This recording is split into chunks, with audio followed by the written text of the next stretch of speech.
Per avaluar cada una de les activitats que proposeu als vostres alumnes, heu d'accedir a Projecte, Accions, Avaluació final.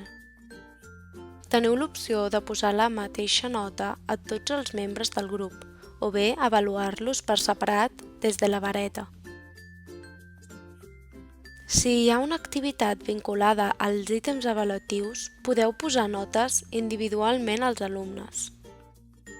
Per avaluar la rúbrica d'un projecte, cliqueu Avaluar rúbrica. Finalment, podeu posar les notes finals i afegir comentaris. Cliqueu Avaluar per alumne per posar notes individuals i afegir valoracions inicials i finals del projecte. Quan hàgiu posat les notes, podeu enviar-les als ítems relacionats clicant Enviar notes als ítems.